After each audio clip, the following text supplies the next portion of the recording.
Bismillahirrahmanirrahim. Alhamdulillah wassalatu wassalamu ala sayyidina Rasulillah sayyidina Muhammad bin Abdullah wa ala alihi wa sahbihi wa mawalah, amma ba'du. Allah Subhanahu wa ta'ala berfirman di dalam Al-Qur'an, wa'tasimu bihablillahi jami'an wa la tafarraqu. Perintah dari Allah Ta'ala agar kita semuanya berpegang teguh dengan talinya Allah, membentengi diri kita, i'tisam, mengambil benteng rantai yang kuat, tali yang kuat yang mengikat kita, menghubungkan kita dengan agama Allah Ta'ala. Kita diperintahkan untuk berpegang teguh dengan agama Allah dan istiqamah di dalam menjalankan agama Allah, istiqamah, dan bersatu padu bersama-sama, bersatu padu di dalam menjalankan agama tersebut.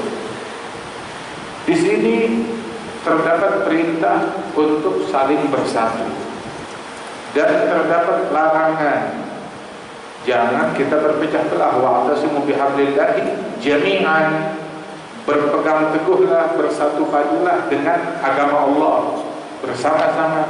Wala tafarraqu, jangan kalian saling berpecah belah. Mengapa?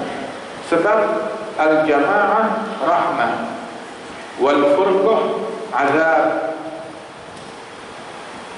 Berkumpul sama-sama itu adalah rahmat dari Allah.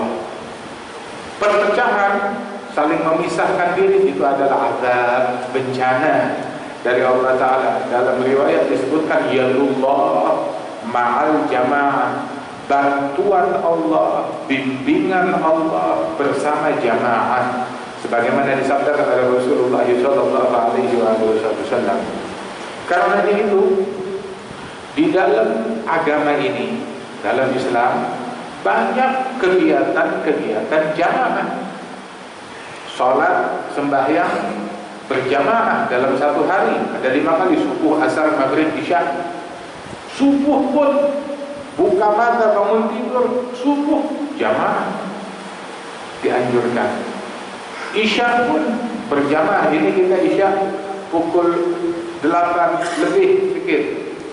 Tetapi dulu di zaman Nabi Muhammad SAW, isya'nya itu dilaksanakan oleh Rasulullah tengah malam, midnight dia punya isya. Laula an asyukka ala ummati innaha la waqtuha laula an asyukka ala ummati.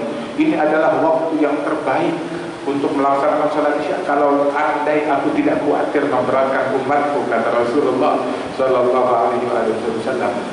Kemudian bukan hanya jamaah untuk lingkungan yang kecil, tetapi jamaah untuk lingkup yang lebih besar lagi diadakan dalam Jumat, dan yang lebih besar lagi diadakan dalam salat Id, Idul Fitri, Idul Adha. Dan ketika terjadi hal-hal yang sulit, problem, maka misalkan tidak turun hujan, maka mereka pun melaksanakan salat jamaah, salat istisqa berjamaah. Wahakata ketika terjadi gerhana bulan atau gerhana matahari, jamaah juga bersegera, yadullah ma'al jamaah.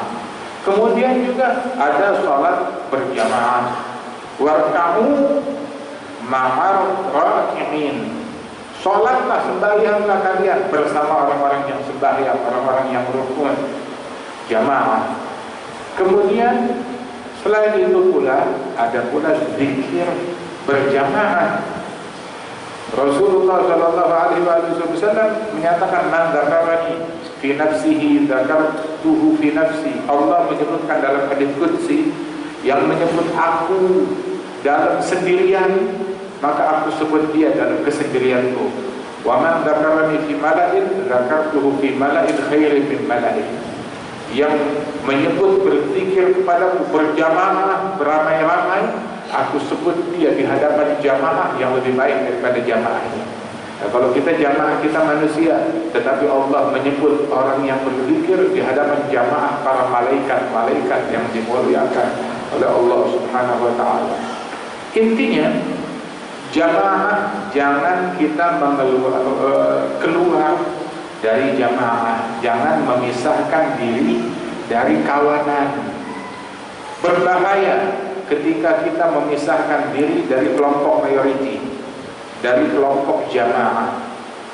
Disebutkan oleh Nabi Muhammad SAW, innama ya'kuluz dhibu minal ghanami al-ghasiyah.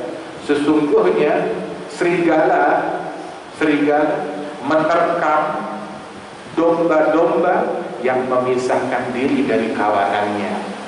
Domba yang memisahkan diri dari jamaah itu yang diterkam, dimangsa oleh serigala, dimakan oleh serigala. Tapi domba yang bersama kawanannya, maka dia akan selamat. Nah, begitu juga seseorang ketika dia tidak mau bergabung dengan jamaah dalam sholat, dalam Jumat, dalam jamaah, ataupun dalam majelis zikir, maka problem orang tersebut. Walaupun di rumah ibadahnya luar biasa. Sayyidina Abdullah bin Abbas radhiyallahu anhu, beliau pernah ditanya tentang orang soleh.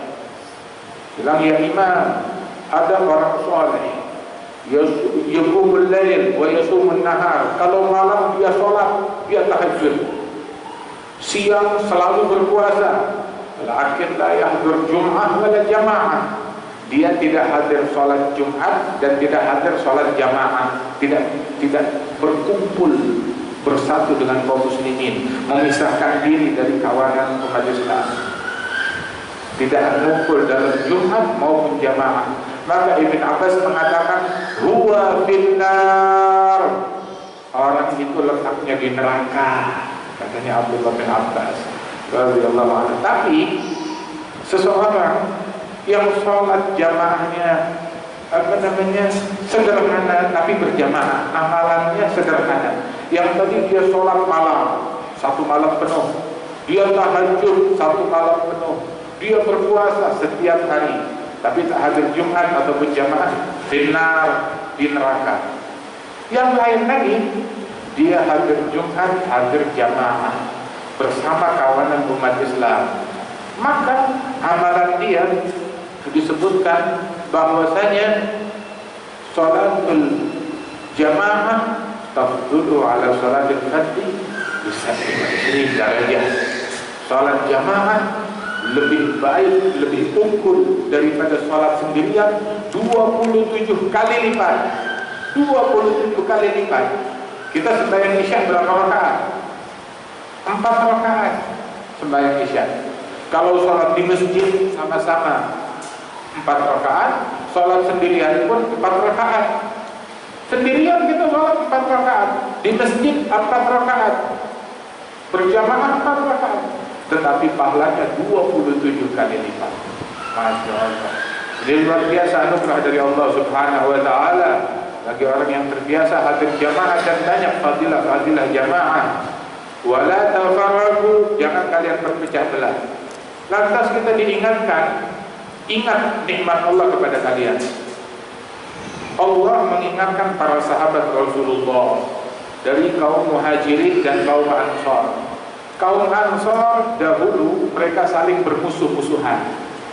Di kaum Ansar di Madinah adalah masyarakat yang kompleks. Di dalamnya ada kaum musyrikin, penyembah berhala. Di dalamnya ada masyarakat Yahudi. Di dalamnya ada muslimin, kaum Ansar, penduduk asli. Di dalamnya ada muslimin yang datang dari luar kota, kaum Muhajirin yang berhijrah. Yang datang berhijrah bukan cuma yang datang dari Makkah saja, ada yang datang dari Makkah, ada yang datang dari Yaman, ada yang datang dari pelosok daerah lainnya, dari Jaziratul Arab, bahkan dari Persia seperti Salman Al-Farisi. Banyak yang datang. Dan kaum Ansar itu sendiri pun juga dahulunya itu ada 2 kelompok, ada 2 suku, dari suku Aus dan dari suku Khazraj. Keduanya ini, suku Aus dan suku Khazraj, dari dulu selama ratusan tahun selalu berperang. selalu berperang, saling membunuh, saling merampok, saling menjarah, memakan harta mereka satu sama lain secara zalim, hingga beragam upaya dilakukan untuk mendamaikan mereka, tidak pernah damai. Mereka yang hanya bisa mendamaikan mereka Nabi Muhammad. Hingga Allah Ta'ala khusus Nabi Muhammad tiba di kota Madinah, datang Islam. Islam datang bukan memecah belah. Islam datang bukan menebar, menanam bibit-bibit permusuhan, tetapi Islam menanam bibit-bibit perdamaian. Bahkan segala pintu-pintu celah-celah yang berpotensi menimbulkan kerusuhan, kekacauan, keributan, perpecahan, permusuhan, pintu-pintu tersebut ditutup sehingga tidak ada lagi permusuhan dengan datangnya Islam.